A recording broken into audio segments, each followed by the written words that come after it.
Welcome to our first lesson in our first unit called Introduction to Integers. And so, to my knowledge, there will be a couple of concepts that might be a little bit new, but for the most part, this will be a review from grades 7 and 8. So the first thing we want to look at is the first, three of many sets of numbers. And so the first set of numbers that you're introduced to when you were little, very, very little, are counting numbers, right? So when we think of counting, where do we start? Well, we start counting with 1. And what's the next number, right? 2. And we continue on until we run out of objects to count. Now we have a fancier name for that, and that's called natural. And so for each of these sets of numbers, we have a capital letter we're going to use to represent them. And so natural, of course, we'll use N. And to just kind of give you sort of a representation of that, right? We already talked about it, starts with 1. And to get from one number to the next, right, we add 1. And so the difference between natural numbers and the next set of numbers is just the addition of one number. So it contains all of the natural numbers plus, you probably guessed it by now, 0. And they are whole numbers represented by W. Very similar situation here, right? Dot, dot, dot. So our first unit is called integers, and that's something that you should be familiar with. And so capital letter used to represent integers. Students will often say capital I, and I just say no. And then we kind of play usually a little bit of an alphabet game. And even though the capital I is not taken for any other set of integers, it is a capital Z. And so when we're dealing with integers, we're dealing with positive numbers, negative numbers, as well as 0. And so we have to put the 3 dots here because that indicates that it continues in both directions. And so you can see by the way I've set it up that we have no decimals and no fractions in there. Those, of course, will come later. So just for our English definition of integers, those are the set of positive numbers, negative numbers, as well as 0.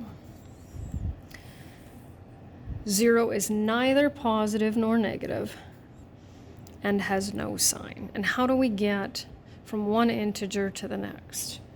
Right? So to get from this one to this one, we would add 1, and to get from this one to this one, we would subtract 1. So integers are built by adding or subtracting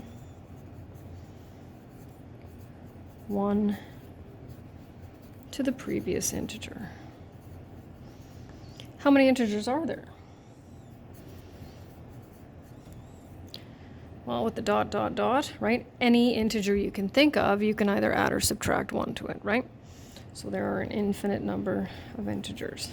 So what we want to do now is come up with a few real-life examples of integers, right? So examples in real life where you would see not just positive numbers, but those negative numbers as well. And so students often come up with your bank balance, which hopefully won't be a negative number. We live in Saskatchewan, so temperature is probably the most, I think, popular one. Oops, sorry, moving that over a little bit. Elevation, right, when we're talking about being above or below sea level. And there are also a couple of sports. There's probably more than a couple, but just a couple that we usually kind of bring up. If you're playing hockey, right, you've got that plus-minus option. If you're on the ice and your team scores a goal, you get +1. If you're on the ice and the other team scores a goal, you get -1. And golf is also a sport where you can see negative numbers, and that's, of course, a good thing. Moving on here to the next screen, it says write an integer to represent each situation. So when we're dealing with 280 feet below sea level, we need to determine with each one of these scenarios, okay, are we dealing with a positive or a negative number, right? So below sea level, be that, finding a toonie. Now it's not my, not my goal to ever trick you because it does depend on your perspective, right? But because obviously if you found one, somebody lost one, but it says finding it one, right? So we're thinking, of course, you're $2 richer, I guess. So not necessary to put the plus sign there, but of course you can because it's not incorrect.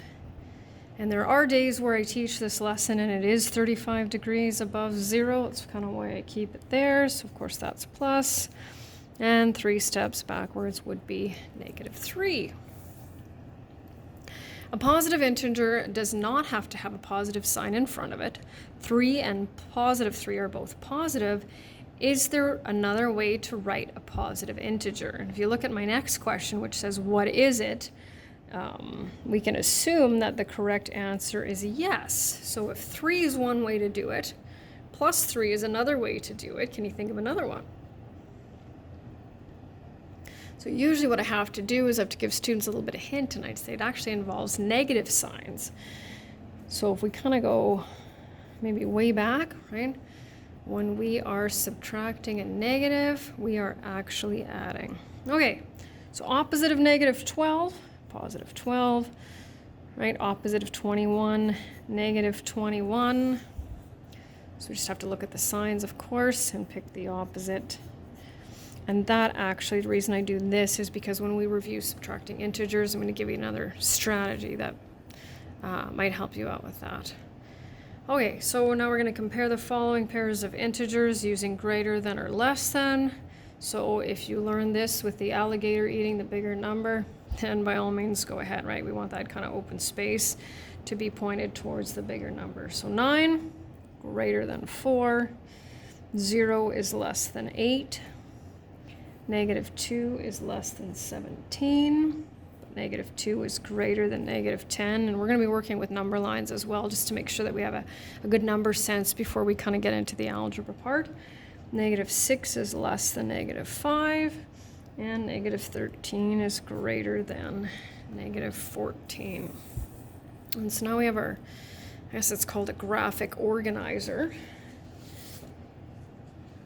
where we want to be able to represent these sets of numbers. And we are going to be adding to it. We're going to put one more in grade 9, and then when you get to grade 10, we're going to stick one more in there.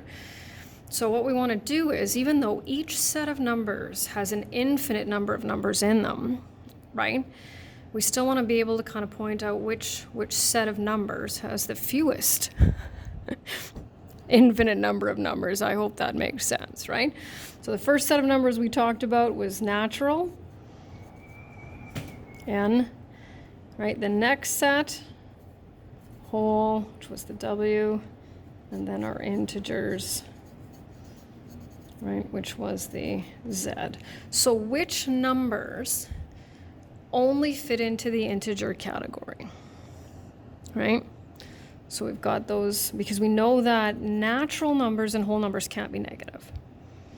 So we've got the -39 and the -27. And so if we're going to look at what is the difference between whole numbers and natural, what did I say was the only difference? Well, it's the 0, right? So what are we left with? We're left with 4. Now, 4 is a natural number. Is it a whole number? Mr. Butterfield, please call the office. Mr. Butterfield? Is it an integer? Right? Yes, it is. So we put it here, and it belongs to this one, and it also belongs to that one as well. So 715. And which one did we not put anywhere? 1/8. We didn't put 1/8 anywhere. And why is that? Well, that's because it doesn't belong there. It belongs to another set of numbers, which we'll look at soon. And so we're going to look at, this is actually a way that I like to evaluate my students to see if they know which set of numbers individual numbers belong to. So it's a circle all of the letters that apply to the given number. And then for the right side, we're going to write a number. So 7, is 7 a natural number? Is it a counting number? Absolutely. Where here's the thing in grade 9, if it's a natural number, it has to, by default, be a whole number and an integer. So negative 99 is clearly not a counting number, right? Not a whole number, it's only an integer. And 2/3, right? It's not often we want you to leave something blank, but it's neither natural nor whole nor an integer, so we have no choice but to leave that, right? If we only circle Z, what type of number does it have to be? Well, it has to be a negative number, right? Pick something. I don't know where the 8 came from. Right? In order to circle NWZ, has to be positive number, no decimals or fractions. And in order to circle the W and the Z, no choice but the 0. Let's just get into a little bit of pattern work. 3, 6, 9, right? We're dealing with multiples of 3, 12, 15, 18, right? I'm just going to give you a couple of minutes to kind of take a look at that next one and see if you can figure it out. So what I notice is I usually let the students do this one, and then we talk about the way that we got our answer. So I'm going to put in these answers. Okay, these are the ones that I got. And usually what students tell me is they said, well, the difference here is 3, then a difference of 5, then a difference of 7, then a difference of 9, which totally works. My way of doing it is this is actually a list of the perfect squares. So these numbers are the answers to 1 squared, 2 squared, 3 squared, 4 squared, etc., etc. Okay, true or false? All natural numbers are integers. Right, well, and take a look at your diagram. Absolutely. Every number that falls into all those positive numbers, right, are also part of the integers. 0 is an integer. Absolutely, right? We know that integers are positive numbers, negative numbers, and zeros. Fractions are natural numbers. We know that fractions don't belong to any of those 3 sets of numbers. Are all integers whole numbers? No. Which integers are not? The negative ones. And that's the end.